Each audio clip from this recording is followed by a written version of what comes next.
Shalom saudaraku, salam sehat semuanya.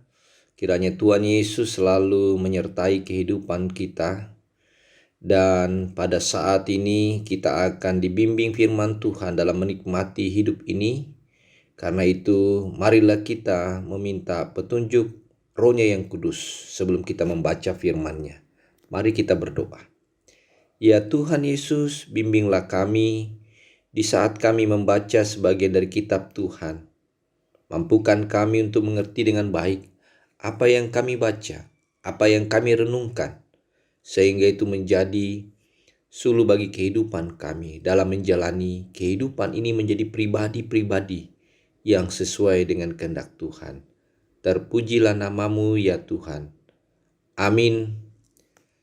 Saudaraku yang dikasihi oleh Tuhan Yesus Kristus, pembacaan kita pada saat ini terambil dari surat kiriman Paulus kepada jemaat di Galatia. Galatia pasalnya yang kedua, ayatnya yang ke-11 hingga ayatnya yang ke-14. Demikianlah bunyi firman Tuhan. Tetapi waktu Kefas datang ke Antiokhia, aku berterang-terang menentangnya sebab ia salah. Karena sebelum beberapa orang dari kalangan Yakobus datang, ia makan sehidangan dengan saudara-saudara yang tidak bersunat. Tetapi setelah mereka datang, ia mengundurkan diri dan menjauhi mereka karena takut akan saudara-saudara yang bersunat. Dan orang-orang Yahudi yang lain pun turut berlaku munafik dengan dia, sehingga Barnabas sendiri turut terseret oleh kemunafikan mereka. Tetapi waktu kulihat bahwa kelakuan mereka itu tidak sesuai dengan kebenaran Injil, aku berkata kepada Kefas di hadapan mereka semua, "Jika engkau seorang Yahudi, hidup secara kafir dan bukan secara Yahudi, bagaimanakah engkau dapat memaksa saudara-saudara yang tidak bersunat untuk hidup secara Yahudi?" Demikianlah pembacaan kita. Yang disebut berbahagia adalah mereka yang setia, mendengarkan dan memberlakukan firman Tuhan di tengah-tengah kehidupannya. Saudaraku yang dikasihi oleh Tuhan Yesus Kristus, saya percaya bahwa saudara dan saya pernah mengucapkan kata munafik, atau juga saudara pernah mendengarkan orang berbicara tentang munafik. Tema kita pada saat ini adalah jangan munafik, berangkat dari ayatnya yang ke-13 pembacaan kita. Dan orang-orang Yahudi yang lain pun turut berlaku munafik dengan dia. Kata munafik itu digarisbawahi, saudaraku. Saudara-saudaraku yang dikasihi oleh Tuhan Yesus Kristus, kata munafik dalam Kamus Besar Bahasa Indonesia berarti mengatakan yang tidak sesuai dengan perbuatannya atau bermuka dua. Kalau saudara membaca Alkitab, terjemahan bahasa Vietnam, istilah munafik dimaknai sebagai orang yang mulutnya lurus tetapi hatinya bengkok. Sedangkan di dalam Alkitab, terjemahan untuk salah satu suku Indian yang ada di Amerika Latin, munafik diterjemahkan bermuka dua atau berkepala dua. Kalau ini dikenakan kepada kita ketika ada orang mengucapkan dan menunjuk kepada kita dengan menggunakan kata munafik, pasti saudara tidak akan menerima. Pasti saudara akan marah. Atau sebaliknya, saya percaya saudara dan saya tidak menyukai orang yang munafik atau orang yang bermuka dua. Orang yang pura-pura baik di depan kita tetapi di belakang kita justru menjelek-jelekkan kita. Pasti saudara dan saya tidak menyukai orang yang kelihatannya berkata manis, yang mulutnya mengucapkan kata-kata yang indah, tapi sebenarnya pribadinya adalah pribadi yang bengkok hatinya. Nah, saudaraku yang dikasihi Tuhan, berangkat dari tema kita dan nats renungan kita dalam ayatnya yang ke-13, sebenarnya di sini Paulus hendak menceritakan kepada jemaat di Galatia bagaimana dia tidak menyukai perilaku yang dipertontonkan Kefas atau disebut Petrus, yang memperlihatkan sikap baiknya kepada orang-orang yang tidak bersunat. Orang yang tidak bersunat ini di kalangan orang Yahudi memang dijauhi, sangat tidak disukai. Nah, menjadi persoalan di situ saudaraku adalah ketika dalam ayatnya yang 12, ketika beberapa orang dari kalangan Yakobus datang, sikap Kefas atau Petrus yang tadinya mau duduk bersama, mau berinteraksi dengan saudara-saudara yang tidak bersunat, kemudian memperlihatkan sebaliknya. Mereka menjauhi mereka tidak mau lagi bergaul, tidak mau lagi berinteraksi. Saudara perhatikan dalam ayat 12.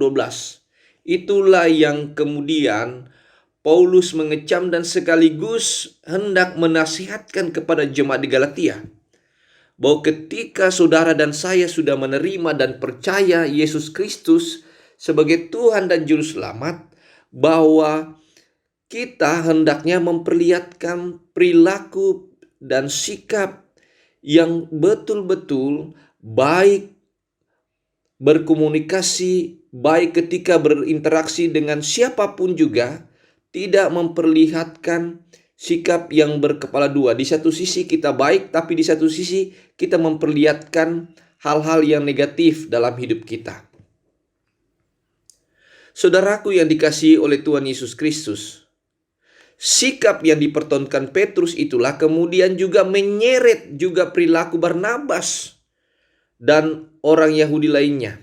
Nah, bagi Paulus, tindakan Petrus yang kemudian menyeret Barnabas dan orang-orang Yahudi lainnya adalah tindakan munafik.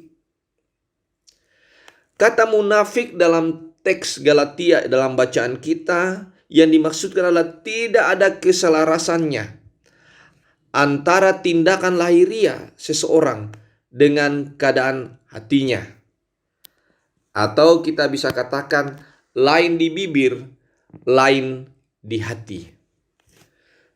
Jemaat yang dikasihi oleh Tuhan Yesus Kristus, Tuhan Yesus tidak pernah mengajarkan untuk bersikap munafik. Sebaliknya, saudaraku yang dikasihi oleh Tuhan Yesus Kristus, Tuhan Yesus justru sangat menentang orang-orang yang munafik. Saudara bisa membacanya itu dalam Injil Matius pasalnya yang ke-22, ayatnya yang ke-18. Tetapi Yesus mengetahui kejahatan hati mereka, lalu berkata, "Mengapa kamu mencobai aku, hai orang-orang munafik?" Siapakah orang-orang munafik versi Alkitab? Sekali lagi pertanyaan kita saudaraku adalah, siapakah orang-orang munafik versi Alkitab? Yang pertama adalah orang-orang yang kerjanya selalu mengkritik orang lain, tetapi tidak mau menerima kritikan-kritikan, atau orang yang hanya tahu mencari kesalahan orang lain, tetapi menutupi kesalahannya sendiri. Saudara bisa bandingkan itu dalam Injil Matius pasalnya yang ke-7 ayat 4-5 atau Injil Lukas pasal 6 ayat 42. Kemudian yang kedua, orang-orang munafik versi Alkitab adalah orang yang bibirnya hanya memuliakan Allah, tetapi sesungguhnya hatinya jauh dari Allah. Itu saudara bisa lihat dalam ayatnya yang ke-29, ayatnya yang ke-13. Nah, karena itu saudaraku, anak-anak Tuhan, warga jemaat GPIB, jangan pernah bersikap munafik kepada siapapun, sebab Tuhan Yesus menantang kemunafikan. Tuhan Yesus tidak menghendaki para murid-muridnya, orang yang percaya kepadanya, berkepala dua, orang yang bermuka dua, orang yang kerjanya hanya mengkritik, hanya mencari kesalahan-kesalahan orang lain, tetapi sebaliknya, dia menutupi kesalahannya sendiri, dia tertutup dengan kritikan orang lain. Yang dibutuhkan anak-anak Tuhan dalam menjalani kehidupan ini adalah bagaimana ia bersikap apa adanya. Bersikap dengan sopan, dengan hati yang tulus. Mau menerima kritikan yang membangun.